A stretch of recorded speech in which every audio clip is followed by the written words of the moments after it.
Bien, pues vamos a compartir la palabra y cómo podríamos nosotros cooperar de una manera eficaz en el hecho o en el sentido correcto cuando podemos entender que Dios ya nos proveyó de todas las cosas que pertenecen a la vida y a la piedad, que Dios ya nos concedió todas las cosas en la obra terminada, completa y perfecta de Cristo, que la palabra de Dios es viva y eficaz, que Dios quiere que vivamos en la vida abundante de Cristo y en lo mejor de que Él tiene para nosotros a la manera de Dios.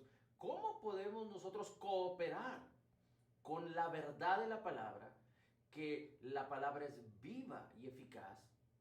¿Cómo podemos cooperar con la bendición con la cual Dios nos bendijo para ser propicios a que esta bendición, a que esta bendita gracia a la cual hemos sido llamados, podamos o permitamos que se manifieste en nuestras vidas o que nos permita que nos introduzcamos sin esfuerzo a esta maravillosa y preciosa gracia que tenemos en nuestro Señor Jesucristo, que tiene que ver con la justicia de Dios, que tiene que ver con la bendición con la que Dios nos ha bendecido. Y mire, para ponerle en perspectiva, le voy a pedir por favor que me acompañe a la segunda carta de Pedro. Acompáñeme por favor a la segunda carta de Pedro, capítulo 1.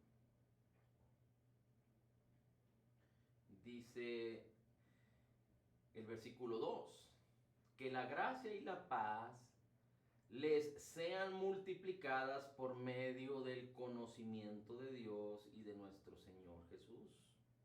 Versículo 3, todas las cosas que pertenecen a la vida y a la piedad nos han sido dadas por su divino poder, nos han sido dadas, ya nos fueron dadas, ya son nuestras, mediante el conocimiento de aquel que nos llamó por su gloria y excelencia. Vuelve a hablar del conocimiento. El conocimiento tiene que ver con intimidad. El conocimiento no habla solo de algo racional, sino de algo que permanece en el corazón, de una intención, es decir, no solo conocer, sino entender y creer correctamente y permanecer en ello.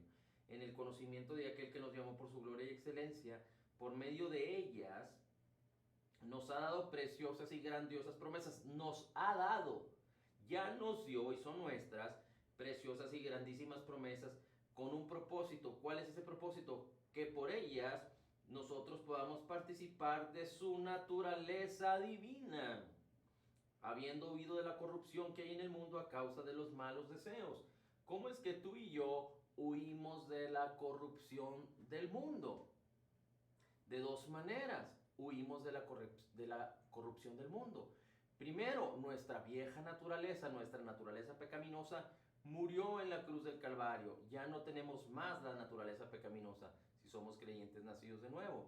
Así es que la primera parte está cumplida porque nuestro espíritu ahora es nacido de nuevo y ha huido, ha sido arrebatado del reino de las tinieblas y ahora permanece en el reino de Cristo. De la misma forma, nuestra alma y nuestro cuerpo deben aspirar a huir de la corrupción de este mundo, aunque sabemos que no hemos sido redimidos en nuestra alma y en nuestro cuerpo, pero por causa de la palabra y del Espíritu que mora en nosotros, nuestra alma puede ser transformada cuando nuestra mente es renovada y nuestro cuerpo puede ser vivificado por el poder del Espíritu, de tal manera que no solo en el Espíritu, pero también en el alma y en el cuerpo. El alma tiene que ver con los pensamientos, con las decisiones, con los sueños, con los deseos, con los sentimientos, con la voluntad. Tanto alma y cuerpo puedan alinearse, puedan experimentar, puedan vivir la bendición con la que Dios ya nos bendijo. Así es que considerando estas cosas, ¿cómo podemos tú y yo cooperar de una manera eficaz con lo que ya nos fue concedido por gracia? Es decir, ¿cómo podemos cooperar con la palabra? ¿Cómo podemos cooperar con el Espíritu?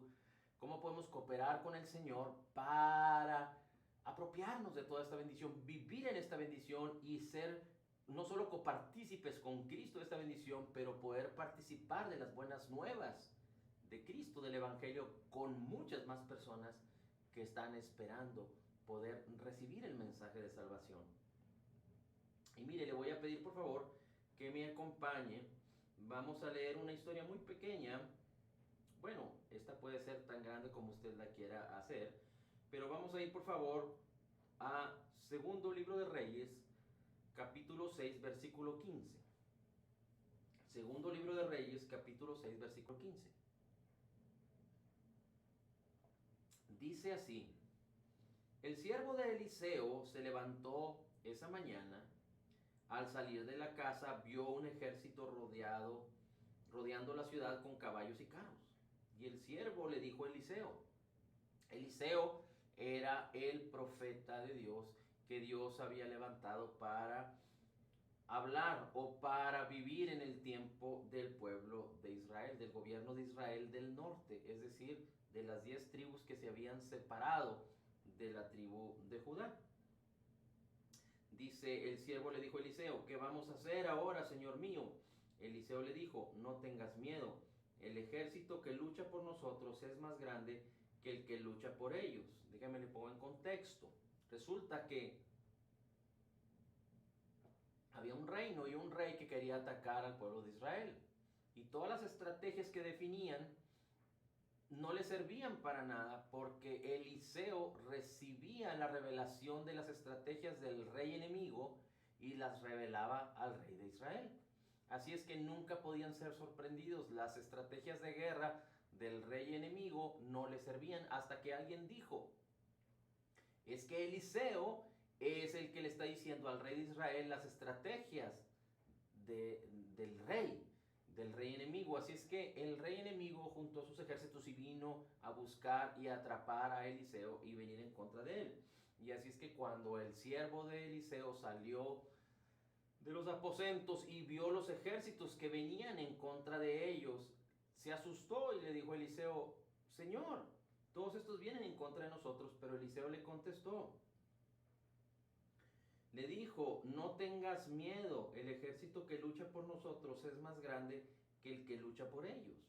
Entonces Eliseo oró y le dijo al Señor: Señor, abre los ojos de mi siervo para que pueda ver. El Señor abrió los ojos del joven siervo, y aquel siervo, vio que la montaña estaba llena de carros de fuego y caballos que rodeaban a Eliseo. Así es que, de alguna manera, Dios abrió los ojos del siervo para que viera la multitud de carros de fuego, de ángeles que estaban a favor de Eliseo. Para que usted tenga solo un conocimiento breve de qué fue lo que sucedió, después Dios trajo una ceguera y Eliseo condujo al pueblo enemigo bajo los ejércitos del pueblo de Israel, y Dios no permitió que matara el rey de Israel y los ejércitos de Israel a los ejércitos enemigos, sino más bien que les dieran de comer y los despidieran. Pero lo importante de esto es que aún hay un reino espiritual que no se puede ver con los ojos naturales. ¿Qué fue lo que pasó ahí?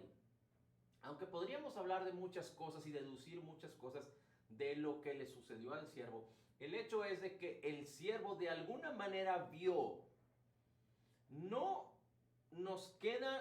podemos estar completamente seguros de que el siervo vio literalmente con sus ojos, porque dice la escritura que él viendo vio a los ejércitos enemigos, pero no pudo ver con sus ojos a los ejércitos de Israel. Y cuando Eliseo oró para que el siervo viera, dice, le pidió al Señor: abre los ojos de mi siervo para que pueda ver. ¿Cómo si el siervo ya tenía sus ojos abiertos? Entonces ahí podríamos hablar o decir que el Señor abrió otros ojos en el siervo, es decir, los ojos de la fe, para que el siervo pudiera ver en el ámbito espiritual como Eliseo lo estaba viendo. Por eso es tan interesante y tan importante decir que la fe que es en Cristo. Recuerde que la fe de Jesús es la que nos soporta, la que nos mantiene en vida, la que nos da justicia, la que nos permite apropiarnos de todo lo que nos ha sido dado, concedido por Dios en la abundante gracia de nuestro Señor Jesucristo. La fe no tiene que ver con las cosas que se ven. La fe es la certeza de lo que se espera, no es la certeza de lo que se ve, sino es la certeza de lo que se espera, la convicción de lo que no se ve. Así es que Dios abrió los ojos del siervo y el siervo pudo ver, pero Eliseo ya estaba convencido, ya podía ver en otro ámbito, no en el ámbito natural, que los ejércitos de Israel, más bien del Dios de Israel, de los ángeles, carros de fuego, estaban a favor de él. Y aquí podemos entender que la fe no actúa en los sentidos naturales, sino que la fe es espiritual. La fe penetra y observa y puede ver el reino y el ámbito espiritual. Ahora usted me puede decir, bueno, pero ¿cómo es que la fe puede interpretar, puede ver? Bueno, cuando la palabra del Señor nos es revelada por el Espíritu Santo que nos fue dado, entonces nuestra fe o los ojos de nuestra fe pueden observar y ver lo que la palabra de Dios está diciendo. Pueden observar y ver lo que la palabra del Señor está estableciendo, nos ha concedido. Esto es fundamental y esto es muy importante que nosotros lo podamos concebir. La fe no es la certeza de lo que se ve, la fe es la certeza de lo que se espera, y lo que se espera tiene que ver con una intensa anticipación del bien, con una intensa manifestación, declaración, conocimiento de toda la benignidad y bondad que Dios ha tenido para con nosotros a través de Cristo Jesús. La esperanza declara, enseña, revela la benignidad, la bendición que la palabra nos dice que tenemos en Cristo. Esta es una gran verdad, esto es algo muy importante que tú y yo tenemos que entender y considerar. Ahora, cuando nosotros entonces queremos cooperar de una manera efectiva con el Señor, una de las cosas importantes es que necesitamos aprender a vivir a través de la fe. Recuerde que 2 Corintios 5:7 dice que no andamos por vista, sino por fe. No es a través de lo que nuestros ojos ven. Hay una fe equivocada, una fe humana, una fe fingida que tiene que ver con lo que los ojos ven. Es creer lo que los ojos ven. Y desafortunadamente muchos creyentes hoy en día viven en la incredulidad, no pueden vivir en la fe de la palabra del Señor porque han aprendido a sujetarse o se han subyugado solamente a lo que sus ojos ven, a lo que sus oídos oyen, a lo que su olfato huele, su gusto, su boca gusta, sus manos palpan. Pero esto no es otra cosa sino vivir carnalmente. Ahora, si nosotros tenemos la palabra y conocemos la palabra, pero la palabra no nos es revelada, viene a resultar lo mismo. Es decir, habrá conocimiento, pero será racional. La palabra tiene que ser revelada por el Espíritu Santo que nos fue dado. Cuando la palabra es revelada, es decir, cuando escudriñamos la palabra, meditamos la palabra, nos sumergimos en la palabra y ella nos es revelada, entonces nuestras vidas, nuestras mentes son renovadas y nuestras vidas son transformadas. Cuando nos es revelada es como los ojos de la fe que están observando y viendo lo que la palabra del Señor manifiesta, dice. Por ejemplo, lo que la palabra dice que somos, lo que la palabra dice que somos en Cristo, que podemos hacer, que fuimos llamados a hacer, que podemos poseer o tener. Esto es muy, muy importante. Ahora, una cosa fundamental entonces es los ojos de la fe, o la fe que permite que la palabra nos sea revelada y entonces nuestros ojos, los ojos de la fe son abiertos para observar. Por eso, la fe no es una fe ciega.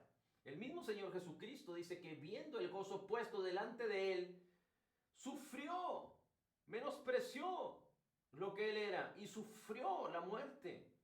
Porque él pudo ver por la fe lo que iba a conseguir en su obra terminada, completa y perfecta. Y como tú y yo íbamos a poder venir rendidos a Cristo, a entregar nuestras vidas y nuestros corazones, y él se iba a convertir en nuestro Señor y Salvador, como de muchas otras personas también lo es, y como de muchas otras personas lo serán en el futuro. Mira cómo dice Salmo 37.1. Salmo 37.1 es muy interesante porque dice así, uno en adelante. Dice, no te impacientes a causa de los malignos, ni tengas envidia de los que hacen iniquidad, porque como hierba serán pronto cortados y como la hierba verde se secarán. Confía en el Señor y haz el bien. Confía en el Señor y haz el bien. Confía en el Señor. Cuando el Señor nos dice en su palabra que confiemos en Él, y cuando recibimos la revelación de lo que esto significa, es que el Espíritu de Dios quiere que entendamos que Dios puede ser nuestro protector, nuestro sustentador, nuestro gozo, nuestra paz, nuestra alegría, nuestra vida. Es decir, si confiamos en Él, puede ser o convertirse en el sustento en todas las áreas de nuestra vida. Como dice el Salmo 23, el Señor es mi pastor y no decreceré en nada, sino que creceré en Él en todo. Confía en el Señor y haz el bien, y habitarás en la tierra, y te apacentarás de la verdad. Mira cómo dice, dice, tú y yo. El Señor dice, tú confía, y tú haz el bien. Y si confías en el Señor y haces el bien, entonces el resultado será que habitarás en la tierra y te apacentarás de la verdad. Después dice, tú deleítate en el Señor y Él te concederá las peticiones del corazón. Es decir, tú confía, tú haz el bien, apaciéntate de la verdad, deleítate en el Señor, y entonces Él, la respuesta de Él es que concederá las peticiones del corazón. Ahora, tú dirías, bueno, esto es algo muy importante, tenemos que hacerlo. Pero ¿cómo podríamos responder al Salmo 37 cuando Jeremías 17.9 dice algo así? El corazón es engañoso y perverso, más que todas las cosas. ¿Quién puede decir que lo conoce? Lo conozco yo, el Señor, que escudriño la mente y pongo a prueba el corazón, que pago a cada uno según su conducta y según el resultado de sus obras. El corazón del hombre es engañoso y es perverso, dice Jeremías 17.9, más que todas las cosas.